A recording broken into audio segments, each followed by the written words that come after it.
Hello दोस्तों, आप लोग कैसे हैं। आशा करता हूं कि आप लोग अच्छे होंगे। मैं बायोलॉजी में सेल चैप्टर पढ़ा रहा था, यानी कोशिका। तो आपको प्लास्टिड और रिक्तिका पढ़ा चुका था, ठीक है। और भी मैं बहुत सारे कोशिका के अंग पढ़ा चुका हूं। अगर अभी तक वो वीडियो आपने नहीं देखा है तो जाइए देख लीजिए, ठीक है। और फिर आपको ये वीडियो देखना है, ठीक है। चलिए, आज के वीडियो में हम लोग ये पढ़ने वाले हैं कि गोल्जी बॉडी और इंडोप्लाज्मिक रेटिकुलम, यानी जिसको ER बोलते हैं, अंतःप्रदवी जालिका, ठीक है ना, और यह गोल्जी बॉडी, इन दोनों के बारे में डिटेल्स के साथ पढ़ने वाले हैं, ठीक है ना। तो चलिए चलते हैं। सबसे पहले जानते हैं कि गोल्जी बॉडी क्या है। देखिए, यानी गोल्जी काय, हिंदी में क्या बोलते हैं, गोल्जी काय, इंग्लिश में बोलते हैं गोल्जी बॉडी।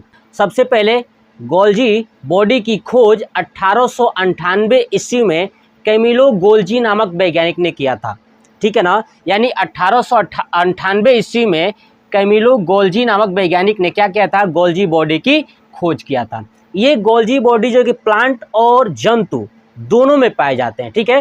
प्लांट और जंतु दोनों में पाए जाते हैं। ये गोल्जी बॉडी करता क्या है, ये गोल्जी बॉडी जो कि हमारे शरीर के अंदर जो कोशिका भित्ति, प्लांट के अंदर जो कोशिका भित्ति होती है और हमारे अंदर जो कोशिका झिल्ली होती है, उसी का ये निर्माण करता है, फॉर्मेशन करता है। अगर टूट फूट होती है तो उसकी मरम्मत करता है। कौन करता है, गोल्जी बॉडी। तो कोशिका भित्ति का निर्माण करता है, क्योंकि कोशिका भित्ति प्लांट में होता है, हमारे अंदर नहीं होता है, ठीक है। दूसरा चीज, इसके अंदर जो है कि वसा और प्रोटीन की बहुत ज़्यादा मात्रा है। क्या है, वसा और प्रोटीन की मात्रा इसके अंदर बहुत ज़्यादा होता है, ठीक है। अब जो वसा और प्रोटीन की मात्रा ज़्यादा होता है तो ये करता क्या है कि हमारे सेल के अंदर अगर किसी भी कोशिका का अंग है ना, कोशिका का कोई भी अंग है, अगर उसे कोई पदार्थ की जरूरत है, भोजन की जरूरत है, ठीक है, तो ये भोजन को क्या करता है, पैकेट या बंडल के रूप में बांध के पहुंचा देता है।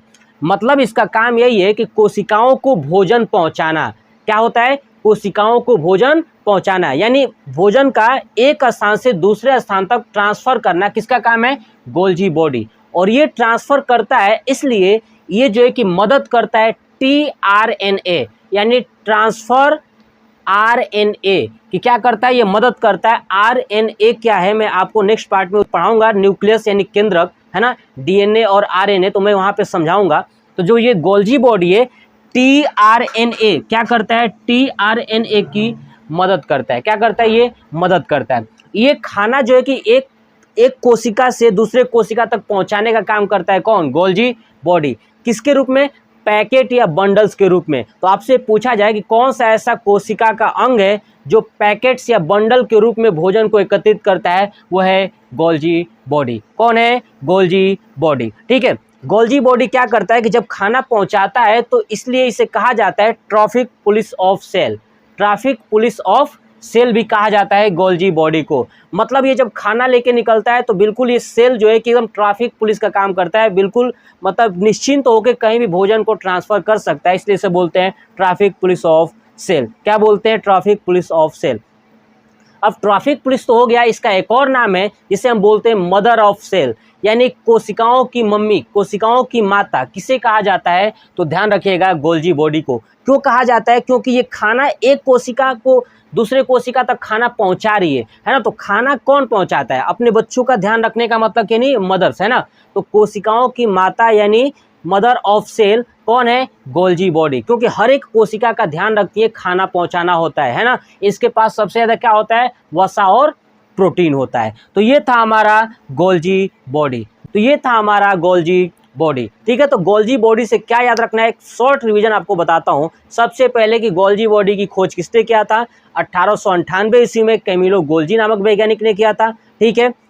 कहाँ कहाँ पाए जाते हैं, तो जंतु और पादप दोनों में पाए जाते हैं। इसका काम क्या है, कोशिका भित्ति का निर्माण करना, प्लांट के अंदर, है ना।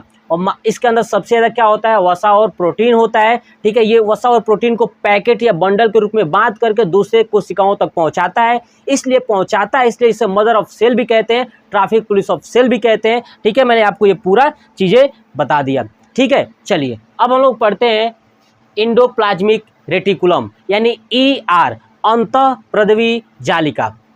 सबसे पहले समझते हैं कि अंतःप्रदवी जालिका क्या है। देखिए, कोशिकाओं के अंदर कोशिका है तो कोशिका के बीचों बीच में केंद्रक है। क्या है, केंद्रक है।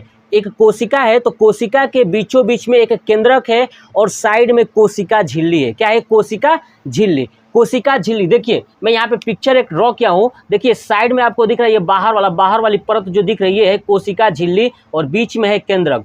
तो केंद्रक और कोशिका झिल्ली के बीच में एक जाल होता है। क्या होता है? जाल होता है। क्या होता है? जाल होता है। देखिए मैंने जाल बनाने की कोशिश किया है, ठीक है ना। तो कोशिका झिल्ली और केंद्रक के बीच में क्या होता है? जाल होता है। वही जाल को हम क्या कहते हैं? अंतःप्रदवी जालिका। क्या कहते हैं? अंतःप्रदवी जालिका। अंतःप्रदवी जालिका के बारे में सबसे पहले एक वैज्ञानिक थे जिनका नाम था पोल्टर। क्या नाम था? पोल्टर। पोल्टर ने ही बताया था अंतःप्रदवी जालिका के बारे में। ये अंतःप्रदवी जालिका जो है कि कोशिका का आंतरिक कंकाल भी कहलाता है। क्या कहलाता है? कोशिका का आंतरिक कंकाल। तो आपसे पूछा जाए कि कोशिका का आंतरिक कंकाल किसे कहते हैं, तो अंतःप्रदवी जालिका को कहते हैं, यानी एंडोप्लाज्मिक रेटिकुलम को कहते हैं। क्या कहते हैं? कोशिका का आंतरिक कंकाल, यानी अंदर ये जाल बना हुआ है, तो ये एक प्रकार का कंकाल है। तो कोशिका के कंकाल। अब ये करता क्या है? तो अपने अंदर जो है कि भोजन को स्टोर करके रखता है, या भोजन ये निर्माण भी करता है। अब क्या क्या स्टोर करके रखता है ये आपको समझाऊंगा, और क्या निर्माण करता है ये भी आपको समझाऊंगा। चलिए अब जानते हैं कि एंडोप्लाज्मिक रेटिकुलम जो है कि कितने टाइप्स की होती है। एंडोप्लाज्मिक रेटिकुलम जो है कि 2 प्रकार की होती है। कितने प्रकार की होती है? 2। एक होता है रफ ER यानी रफ एंडोप्लाज्मिक रेटिकुलम, और एक होता है स्मूथ यानी चिकनी, और एक होता है खुरदरी। रफ का मतलब होता है खुरदरा, और स्मूथ का मतलब होता है चिकना। तो एक होता है खुरदरा अंतःप्रदवी जालिका, और एक होता है चिकनी अंतःप्रदवी जालिका। यानी खुरदरा को बोलते हैं रफ ER मतलब समझा दिया एंडोप्लाज्मिक रेटिकुलम, और होता है स्मूथ ER यानी चिकनी अंतःप्रदवी जालिका। जो रफ होता है ना, ध्यान सुनिए, जो रफ होता है एकदम भद्दा टाइप का, यानी जो खुरदरा होता है ये होता है केंद्रक के पास। जो केंद्रक के पास जाली बनी हुई है ये जाली जो है कि रफ होता है, और जो कोशिका झिल्ली के पास होता है वो जाली चिकनी होती है। याद यही रखना है, क्योंकि कंपटीशन में यही पूछा गया था कि जो स्मूथ ER होता है वो किसके पास होता है? स्मूथ। अब देखिए, एक स्मूथ मतलब चिकना होता है, और रफ का मतलब खुरदरा होता है। तो जो खुरदरा है वो कहाँ है?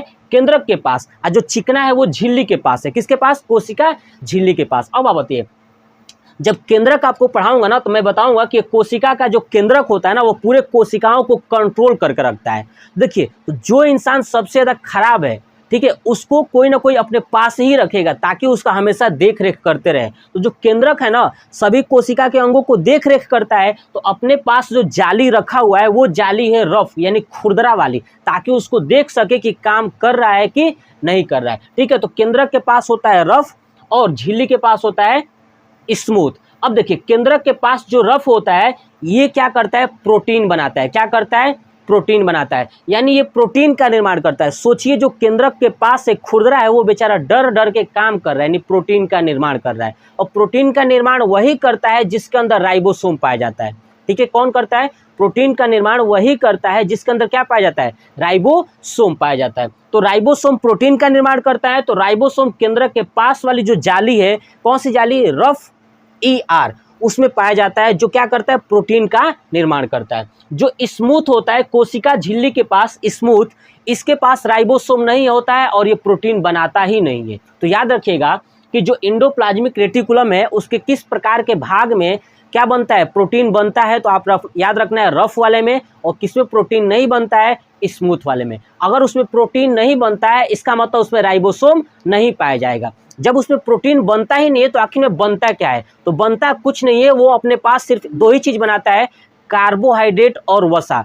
कार्बोहाइड्रेट और वसा क्या करता है कि जो स्मूथ ER होता है यही बनाता है। कौन बनाता है? Smooth ER। प्रोटीन नहीं बनाता, क्या बनाता है? कार्बोहाइड्रेट और वसा बनाता है। बनाने का मतलब ये होता है कि अपने पास स्टोर कर रखता है ना, जरूरत पड़ने पे ये उपयोग इसका कर सकता है। तो ये था अंतःप्रदवी जालिका और गोल्जी बॉडी। ठीक है, तो आपको ये वीडियो कैसा लगा कमेंट बॉक्स में कमेंट करके जरूर बताइएगा। अगर आपका कोई डाउट्स हो तो वो भी कमेंट करिए, ताकि मुझे पता चले, मैं आपके डाउट्स को क्लियर करने की कोशिश करूँगा। ठीक है, जय हिंद, जय भारत, वंदे मातरम।